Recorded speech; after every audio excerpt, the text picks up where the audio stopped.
ദില്ലി സ്ഫോടന കേസിൽ മുഖ്യ പ്രതികളിൽ ഒരാളായിട്ടുള്ള ഡോക്ടർ ഷഹീൻ സഹീദ്, വനിതാ ഡോക്ടറായിട്ടുള്ള ഡോക്ടർ ഷഹീൻ സഹീദിന്റെ കൂടെ ജോലി ചെയ്തിരുന്ന സഹപ്രവർത്തകർ ഇപ്പോഴും ആ ഞെട്ടലിന്റെ തരിപ്പിലാണ്. ഒന്ന് ആലോചിച്ച് നോക്കൂ, നിങ്ങളുടെ കൂടെ ജോലി ചെയ്യുന്ന ഒരു സഹപ്രവർത്തക പെട്ടെന്ന് ഒരു സുപ്രഭാതത്തിൽ അവരെ പോലീസ് അറസ്റ്റ് ചെയ്യുന്നു. 24 മണിക്കൂർ പിന്നിടുന്നതിന് മുമ്പ് നിങ്ങളുടെ നഗരത്തിൽ ഒരു സ്ഫോടനം നടക്കുന്നു. ആ ചാവേർ സ്ഫോടനത്തിന്റെ മുഖ്യ സൂത്രധാരിൽ ഒരാളാണ് നിങ്ങളുടെ കൂടെ ജോലി ചെയ്തിരുന്ന ആ പെൺകുട്ടി എന്നറിയുമ്പോൾ നിങ്ങളുടെ ഉള്ളിൽ എത്രമാത്രം ഞെട്ടലായിരിക്കും ഉണ്ടാകുക, അല്ലെങ്കിൽ എത്രമാത്രം ഞെട്ടലായിരിക്കും ഉളവാകുക എന്ന് ആലോചിച്ച് നോക്കൂ. ആ തരിപ്പിലാണ് ഇപ്പോഴും ഫരീദാബാദിലെ അൽ ഫല ആശുപത്രിയിലെ ഡോക്ടർ ഷഹീൻ ഷാഹിദിന്റെ സഹപ്രവർത്തകർ.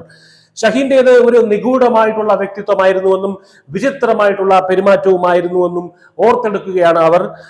സദാ കറുത്ത പർദ്ദയ്ക്കുള്ളിൽ ശരീരം മറച്ച് മുഖം മാത്രം പുറത്തു കാട്ടിയിരുന്ന ഷഹീദ ഒരു മരണത്തിന്റെ മാലാഖയായിരുന്നു എന്ന് സ്വപ്നത്തിൽ പോലും അവർ കണ്ടിരുന്നില്ല. കോളേജിലെ അച്ചടക്കം പാലിക്കാൻ തയ്യാറാകാതെ മാനേജ്മെന്റിന്റെ പക്കൽ നിന്ന് പലതവണ അച്ചടക്ക നടപടികൾ നേരിട്ടിട്ടുള്ള ഷഹീൻ പലപ്പോഴും നിന്ന നിൽപ്പിൽ കാണാതെയാകും.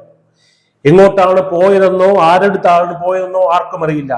നിഗൂഢരായിട്ടുള്ള പലരും ഷഹീനെ കാണാൻ എത്താറുണ്ടായിരുന്നു എന്നും അവരൊക്കെ ചിലപ്പോൾ ഈ ഭീകരവാദി മൊഡ്യൂളിൽ ശൃംഖലയിൽ ഉൾപ്പെട്ടിട്ടുള്ള ആളുകളായിരിക്കാമെന്നും കോളേജിലെ ഒരു പ്രൊഫസർ അഭിപ്രായപ്പെടുന്നു. ആശുപത്രിയിൽ വരുന്ന രോഗികളുടെ ജീവൻ രക്ഷിക്കാൻ നിയോഗിക്കപ്പെട്ടവൾ ഒരു ഭീകരവാദിയായ മറ്റൊരു ഡോക്ടറിന്റെ കാമുകിയായി പോയതല്ല.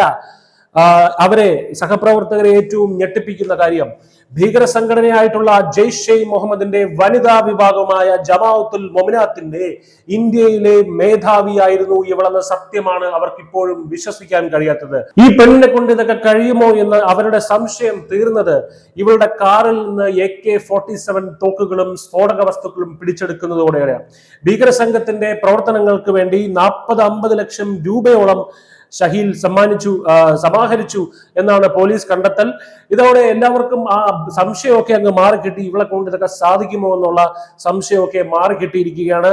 അതേസമയം 12 പേർ കൊല്ലപ്പെട്ട ദില്ലി സ്ഫോടനം ഒരു ആസൂത്രിത നീക്കം എന്നതിനേക്കാൾ ഒരു അപകടമായിരിക്കാം എന്നാണ് സാഹചര്യ തെളിവുകൾ വിരൽ ചൂണ്ടുന്നത്. കാരണം ഭീകര സംഘങ്ങൾ ഇത്ര ചെറിയ ലക്ഷ്യങ്ങൾ തകർക്കാൻ ചാവേറുകളെ അയക്കാനുള്ള സാധ്യത തുലവും ചെറുതാണ്. ദില്ലിയോട് തൊട്ട് ചേർന്നുള്ള ഫരീദാബാദിൽ കൂട്ടാളികൾ പിടിയിലായതോടെ പോലീസ് എത്തുമെന്ന് ഭയന്ന് ഉമറുൻ നബിയും സംഘവും തങ്ങളുടെ പക്കലുള്ള അവശേഷിക്കുന്ന കുറച്ച് സ്ഫോടക വസ്തുക്കൾ സുരക്ഷിതമായി മാറ്റുന്നതിനിടയിൽ സംഭവിച്ച ഒരു അപകടമായിരിക്കാം ഇത് എന്നാണ് വിദഗ്ധർ വിലയിരുത്തുന്നത്. News desk, news India Malayalam.